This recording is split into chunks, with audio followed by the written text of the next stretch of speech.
Avant qu'on travaille ensemble, quelle était votre situation? Quel était le besoin? Le constat macro-projet, c'est que ça n'avançait pas aussi bien et je dirais que voilà, ça s'expliquait en partie par des problèmes, peut-être de communication, d'organisation, d'outillage qui pouvaient aussi à certains moments, quand on a des gens, passionnés, engagés autour de la table, ça peut générer, de la frustration et des tensions. On était un petit peu dans le flou, on partait un petit peu dans tous les sens, donc on avait un besoin de cadrage, de méthodologie. Qu'est-ce que vous avez mis en place avec nos travaux durant toute cette période?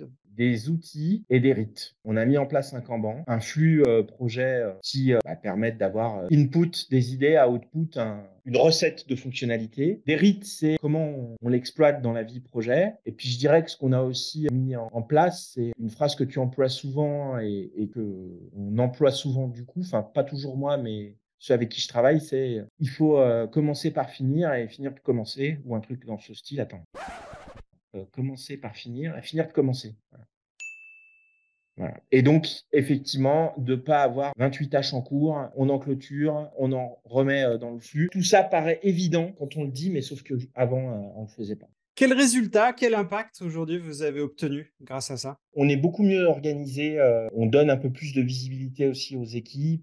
On livre plus souvent, hein, parce qu'avant, on avait tendance à dire: «Non mais attends, on attendait le produit parfait avant de le livrer en interne» et forcément, on le livre jamais puisque le produit parfait n'existe pas. Donc on essaye vraiment, enfin, de se limiter à l'essentiel d'une release et de dire: «Voilà, il y a des nouvelles idées», parce que des idées, c'est pas le problème d'en avoir. À un moment, c'est de les concrétiser. Donc on arrive plus à concrétiser, plus à livrer. Aussi un truc, ultra cool, c'est qu'il y a plus beaucoup de tension dans le projet. Le côté vraiment positif, c'est vraiment cette sérénité qu'on a trouvée dans le projet.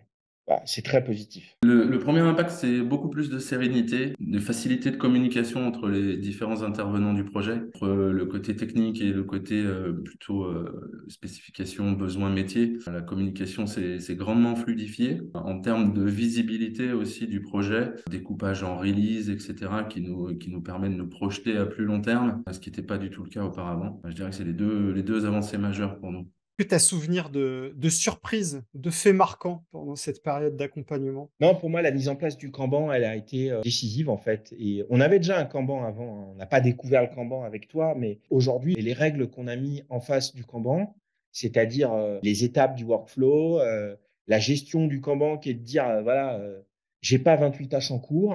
En fait, tout le processus de l'idéation jusqu'à, la recette, aujourd'hui, je le trouve vachement fluide. On a encore à progresser, hein, on va pas se mentir, mais, aujourd'hui, c'est fluide.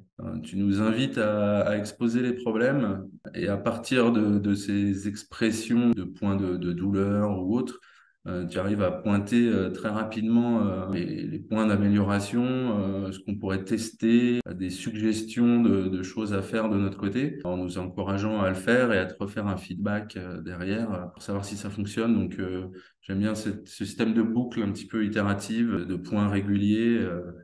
Pour remettre un petit peu le métier sur l'ouvrage, voir ce qui a marché, ce qui a moins marché, comment est-ce qu'on va continuer. Donc ça, c'est ce qui me plaît beaucoup. Ouais.